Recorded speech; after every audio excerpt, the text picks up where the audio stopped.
I'm going to start with a question.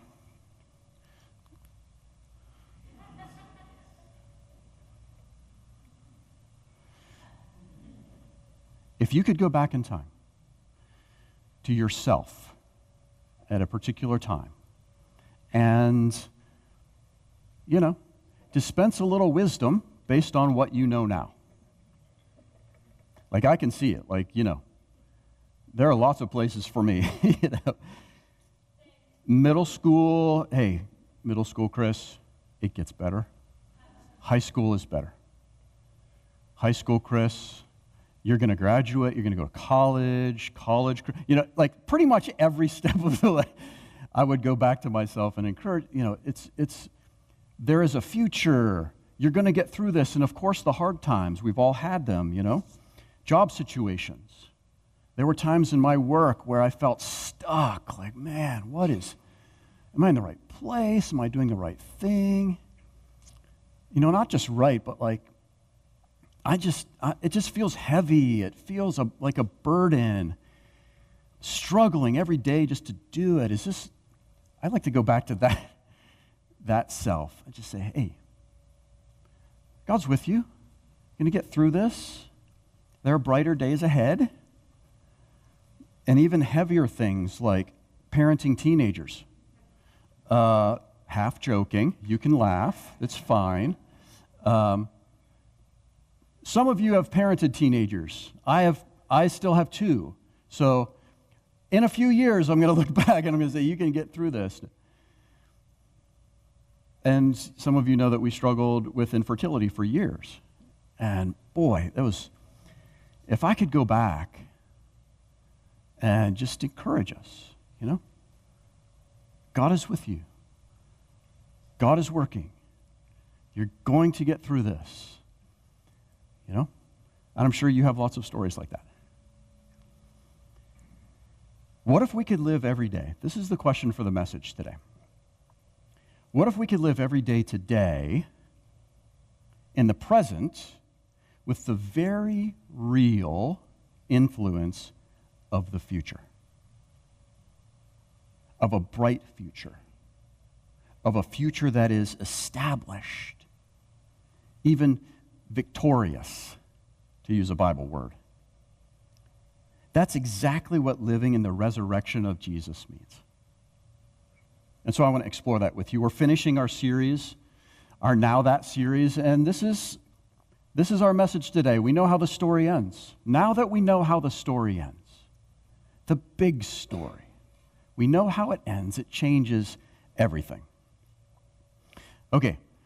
This is our passage for the series. Since Easter, just as Christ was raised from the dead through the glory of the Father, we too may live a new life. We've been looking at this new life. What does it mean to live post-resurrection in the new life that Jesus gives to us and offers to us? We've been looking at that, and we conclude the series today with 1 Corinthians 15:58. Therefore, my dear brothers and sisters, stand firm. Let nothing move you. Always give yourselves fully to the work of the Lord, because you know that your labor in the Lord is not in vain. We're going to look at these three parts. The first part, dear brothers and sisters, stand firm, let nothing move you. Always give yourselves fully to the work of the Lord. And finally, you know that your labor in the Lord is not in vain. What do you think is the most important word on here? Some of you are going to get this. What's the most important word on here? There's the most important word. It's a trick question. I know, it's a trick question.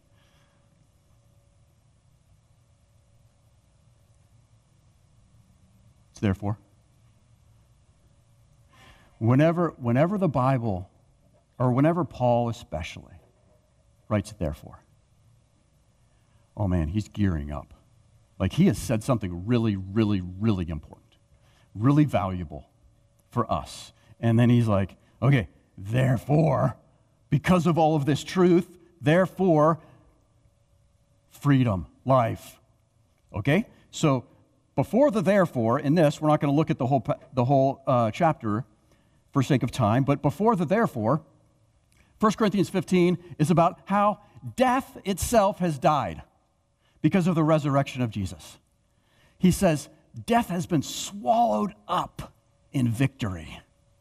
Amazing language, right? I was thinking about this, and of course Paul didn't have, computers and all of that, and he probably didn't write this himself with his own hand. He probably had a scribe, and I could just imagine Paul just like getting into it.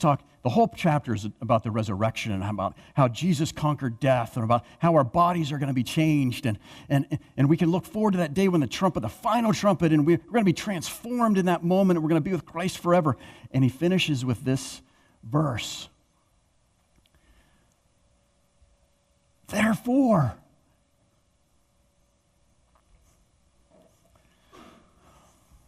let's look at this.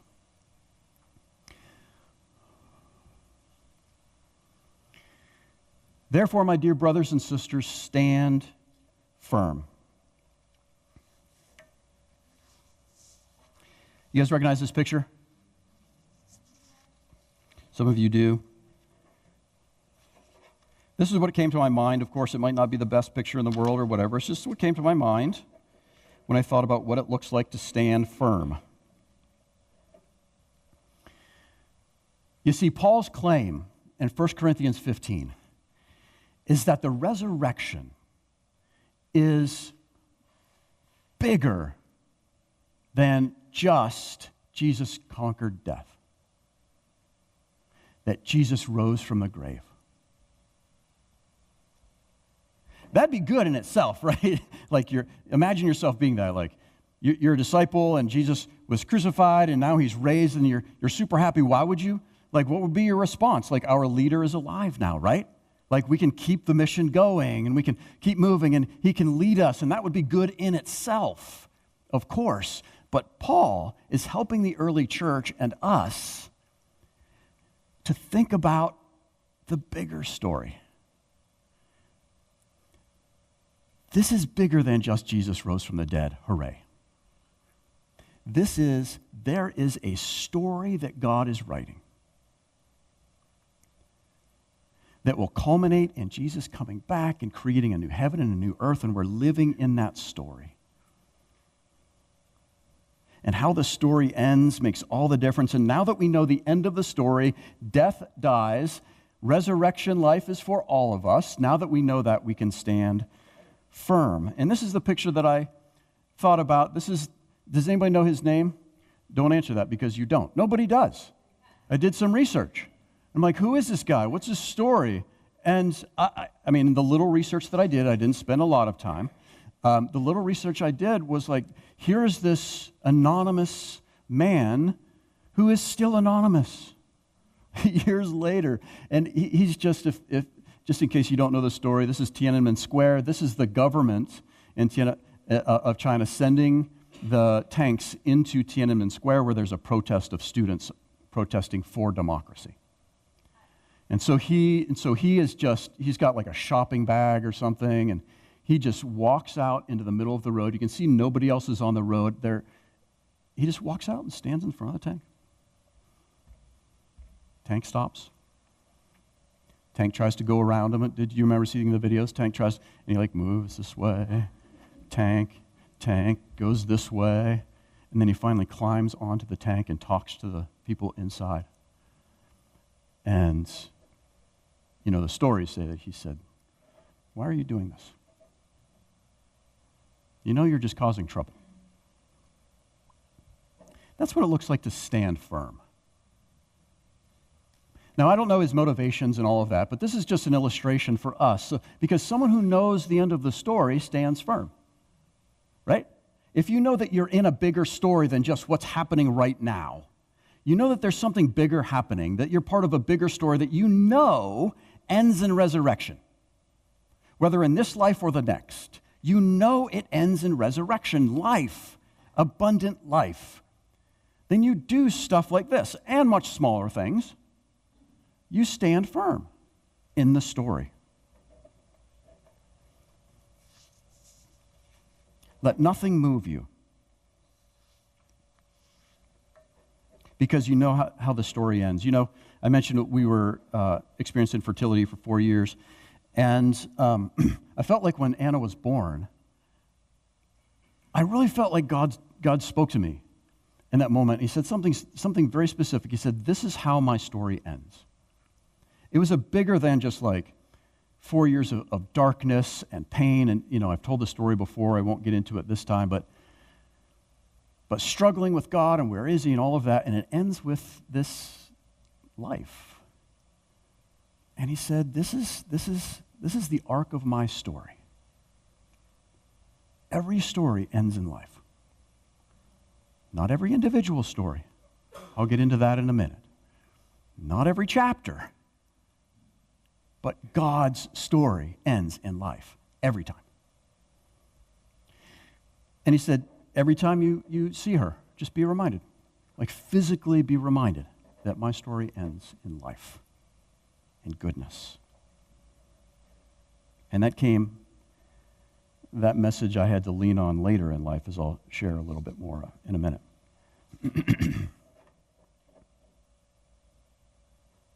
Some chapters stay painful. Some prayers don't resolve the way we ask. Some stories feel unfinished this side of eternity. But because of the resurrection, we are confident that all stories, even the most confusing and painful ones, ultimately end in resurrection life. Here's the other part of that. Let nothing move you is the other part of that message. And I thought of Rosa Parks.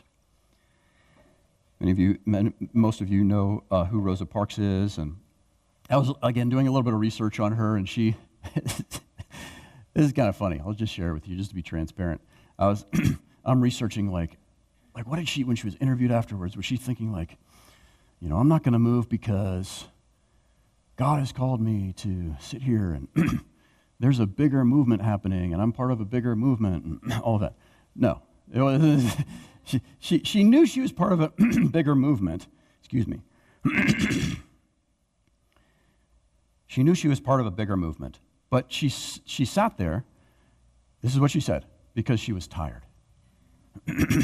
Not tired for work, but tired for giving in. Now that is the clue to the bigger story. She knew something bigger was going on. She was part of something bigger. And so she got to, and then when the bus driver said, he told her to move back, and she said no, and he said, well, I'm going to have you arrested. This was her response. You may do that. And then she just looked out the window. I think that's what it looks like to not be moved. The way to think about this passage is this, though. Let no other stories move you or pull you away from God's resurrection story. That's the way that I think about this passage. Let no other stories pull you away from God's resurrection story. It's just too beautiful. There are other stories. There are stories like God doesn't exist, right? There are people living that story, that I am the God of my story. I'm the author of my story, I'm the writer of my story, and I get to be my own God. And in fact, I have to be my own God to survive because there is no God, right? And I totally get that. If I believed there was no God, I would be in survival mode too. I would be living for myself, trying to make my life as easy as possible. I would be trying to manipulate things and manipulate in the positive sense, or maybe the negative too. But I'd be trying to shape my own life and all of that, right? We would. It's just it's understandable if there's no God. That's one story. Here's another story. God exists, but he's unknowable. Maybe you've been there. A lot of us start there. Maybe you grew up in a Christian home or not, and you believe that there was a God, but boy, I don't know what he's like. I can't see him anywhere. Are you bringing that to me? No, thanks. My lovely wife, everybody. Ooh, it's flavored.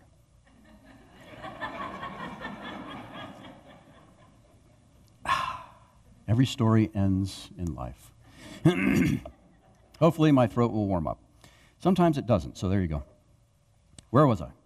God is unknowable. So that this is very common in our country, right? This is very common around us and people around us, people we work with. And, there's probably a God. I kind of believe there's a God out there or whatever. And, but how can anybody know him? Don't claim to know him. You can't claim to know him.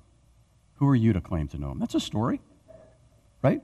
And honestly, I can understand that one too. You look around the world, and I can understand why people think that God can't be known. And even more like, God exists. Here's another story. God exists, but he's aloof. I love that word. He's distant. I don't love the meaning of it, but I love the word. He's distant. He set everything in motion. He created everything, and all of that, and he stood back, and maybe he's sitting down, and he's got his arms crossed. Just letting everything go, because when you look around the world, it sure doesn't look like God is working much. It sure makes a whole lot more sense. I believe God. I believe there's a God. I believe he created everything. That just resonates with me. But man, I don't see any evidence that he's at work. He must be sitting there watching. That's a story.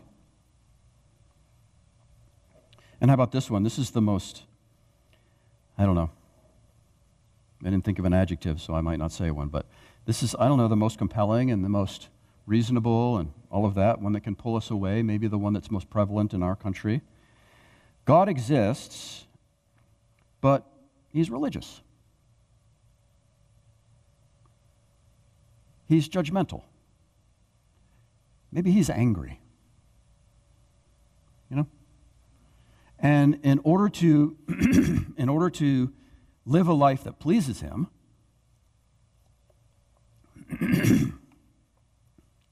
sorry for anybody watching online. This is in order to live a life that pleases him, we have to be religious.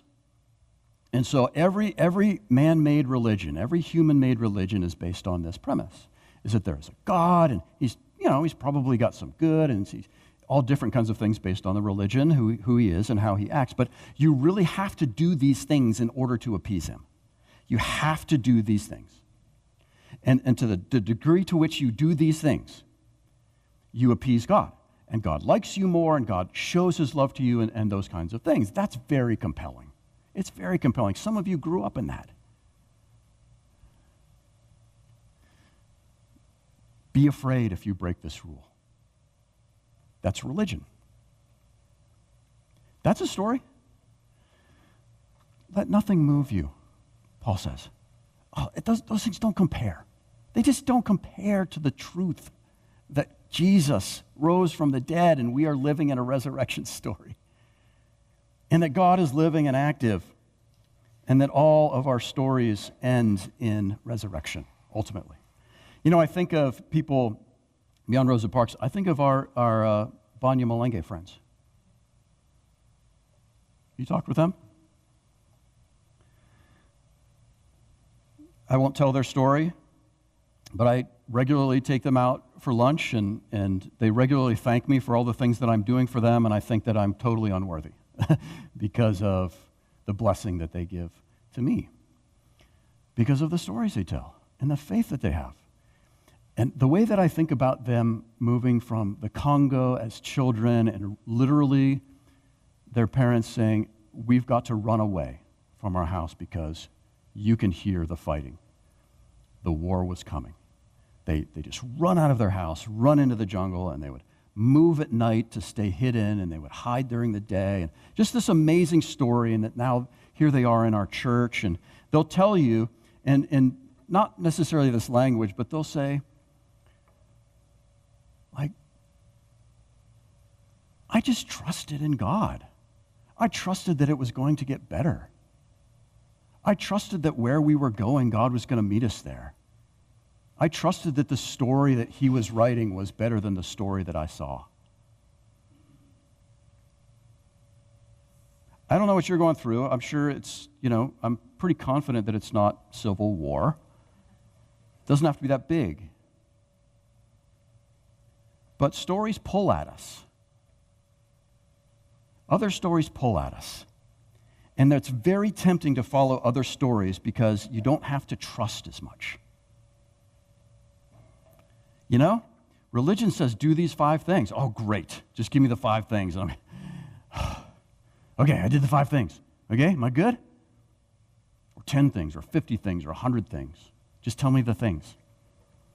Or it's a lot easier to think God isn't, moving. He's just kind of watching because I don't see it. It's a lot easier. I don't have to trust a God who doesn't care. That make sense? But the resurrection story, you trust him. It's a lot harder. It's a lot better. Here's the second thing. Always give yourselves fully to the work of the Lord. This is the second part. Here's the way that I think about it.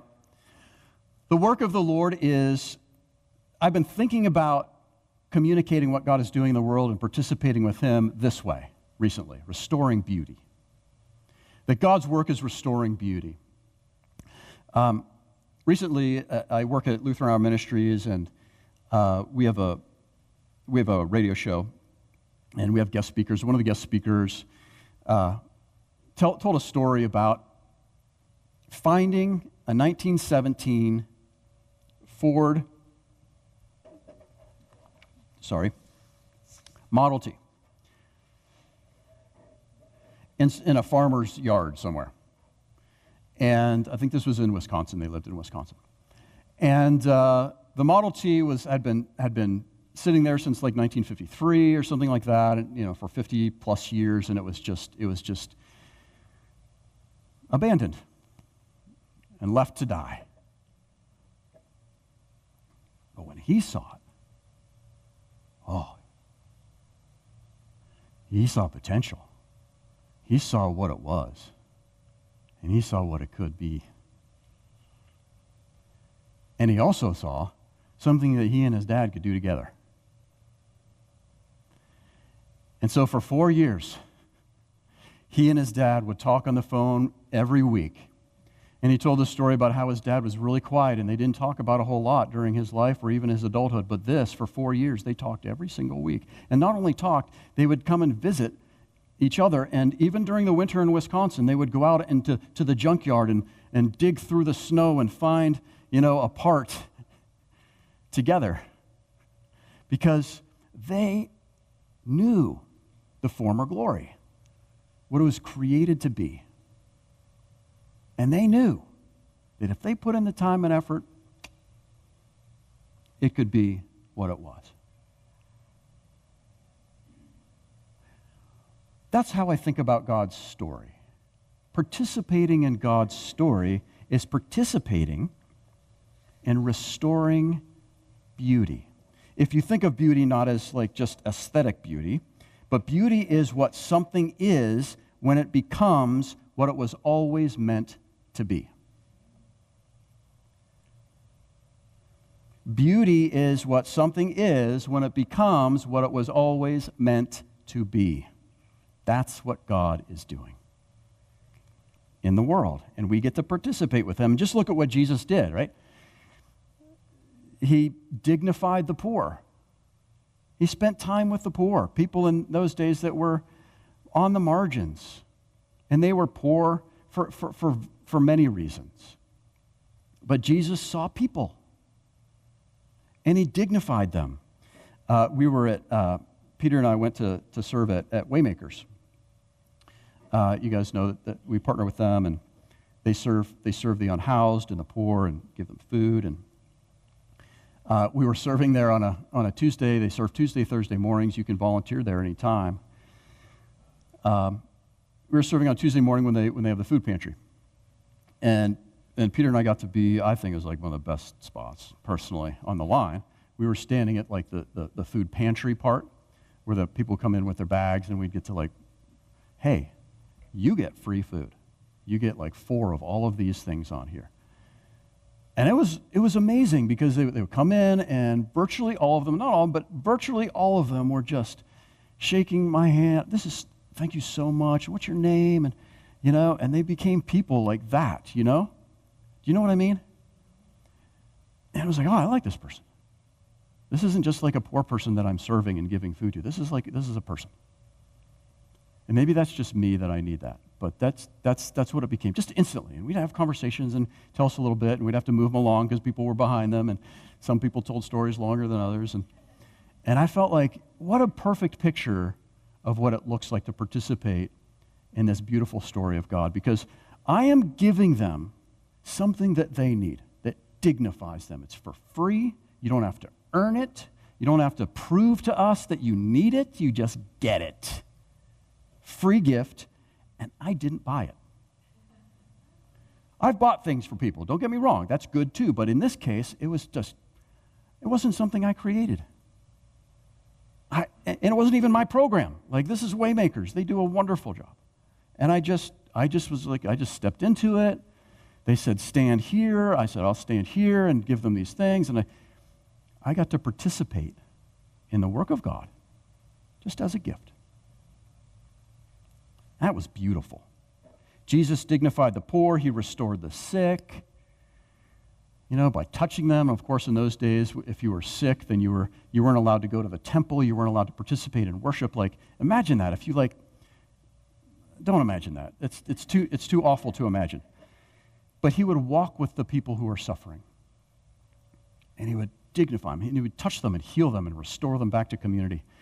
And just for us, I've mentioned, I shared a little bit about our infertility. My wife and I had the privilege of walking with people through their experience of infertility. It's heartbreaking and beautiful at the same time. What a privilege to be able to walk with people through that suffering. Jesus welcomed the outcast. Not people that we deem as outcasts, but people who just feel like they're outcasts. Have you ever felt unwelcome? In that moment, you were an outcast. That's what outcast means. Does that make sense? Like, there are people who walk around, and maybe you. You don't feel welcome. You don't feel welcome maybe in this country because of your background or the color of your skin. You don't feel welcome in your workplace because of your gender.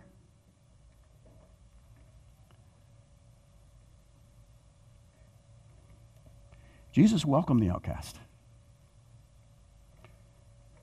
That's a beautiful part of his story. He broke cultural barriers. He welcomed people into his discipleship. He healed Roman soldiers' kids and servants who were not part of the family of God. He broke cultural barriers. Okay, you getting a picture of the story? That's the story we participate in. That's what it means to give yourselves fully to the work of the Lord. It's not religious work. It's not working in a church necessarily, though that obviously important. It's joining Jesus in the specific acts of beauty making we are each uniquely positioned to do. Okay, third, your labor is not in vain. Your labor in the Lord is not in vain. It matters. Anybody recognize this picture? I had to do it small because it would pixelate. Did anybody recognize it? If I said they're musicians, would that help? These are the musicians on the deck of the Titanic. We use that as a joke, right? Don't we? I don't know. Maybe you don't. I think we do. It's like, hey, man, this, you know what? Feels like I'm a musician on the deck of a Titanic. I'm playing music on something that's going down, and ain't nothing I can do to save it. You been there? I've been there. My work, my life, there have been moments where I'm like, there's nothing I can do. It is totally worthless. There are times where I felt like I'm doing work that doesn't matter. Nobody notices, and who I'm doing it for, I won't mention who it is, it might be teenagers, but who I'm doing it for, don't care. I love you, Peter. I was a teacher in a high school for 7 years, and that it was a real feeling for all of us, and we knew it did, and we were planting seeds, all of that. But there were moments where it felt like we were just like, I get this feeling when I think about things in our country. Sometimes I feel like, man, are we going down? Is there anything we can do? And I have my moments. That's kind of what it feels like, to feel like your labor is in vain. But if we live in the reality of the resurrection, your labor in the Lord is not in vain. Nothing. Cup of cold water to someone who's thirsty, right? You know that story? That's not in vain. All the little things. This is the promise that holds the whole chapter together. Every act of beauty making, every moment of faithful presence, none of it is worthless. The resurrection is God's guarantee that your work, your life, your sacrifices, your suffering is not meaningless. It's not in vain. And when I thought about this point, I'm not going to read all of it. Oh, this is my interpretation. Your active participation in God's story of restoring beauty, which we mentioned, always matters. It truly matters, even when we can't see. And I think of Hebrews 11, the Hall of Faith. We don't have time this morning to read through all of it, but that is the chapter where the author, I have it in front of me, I'll just read a couple things. It's a chapter that recounts all the people of the Bible, like, Noah and Abraham and Sarah. He said, the writer says, but they were looking for a better place. They were obedient to God in their story because they were looking for a better place, a heavenly homeland. He says, how much more do I need to say? It would take too long to recount the stories of faith of Gideon and Barak and Samson and Jephthah and David, Samuel, and all the prophets. By faith, by trusting in the promises of God's future, these people overthrew kingdoms, ruled with justice, received what God had promised for them. They shut the mouths of lions, quenched the flames of fire, escaped death from the edge of the sword. I think of the Tank Man. This is, They wouldn't have done any of that stuff if they weren't living in the promises of God. You following me? Like they were living in the presence. In the present, they were living in the future promises of God. Their whole lives were trusting in the future promises of God. Now that's the positive side, the victorious side. And then the next chapter is there are others. Others were tortured. This is part of the story too. Others were tortured, refusing to turn from God in order to be set free by their captors. Martyrs, right? We know. They placed their hope in a better life after the resurrection. They were too good for this world.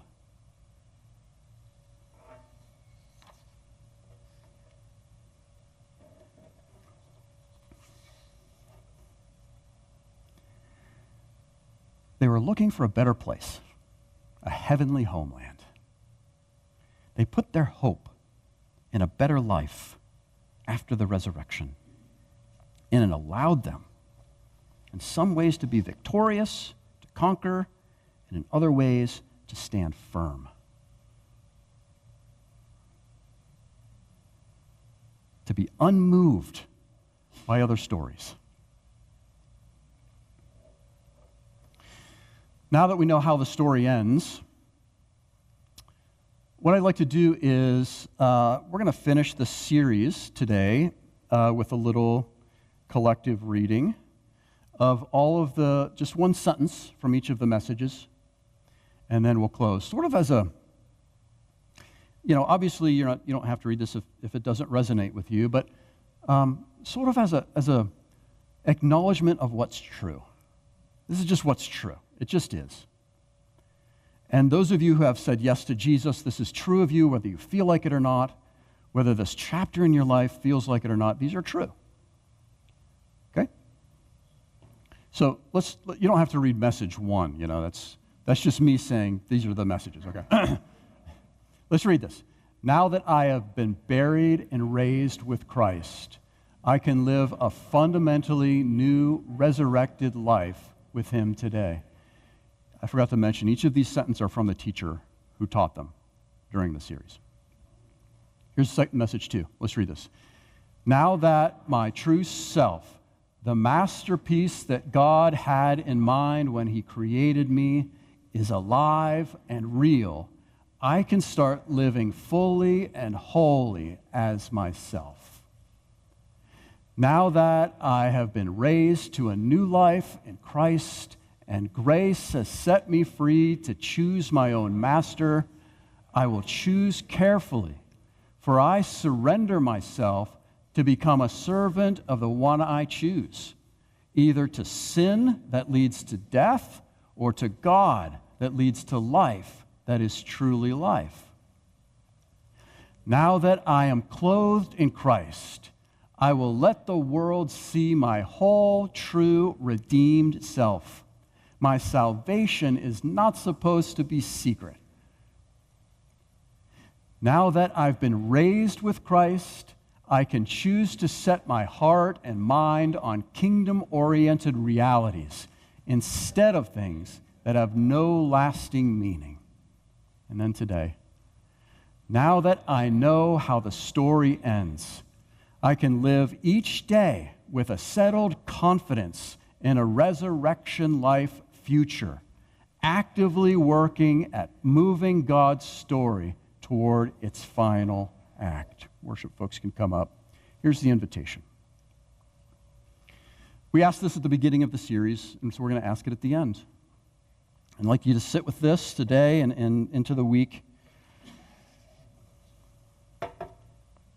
How would my life look different if I leaned into the truth of the resurrection a little bit more? How would VCC look different if we leaned in together?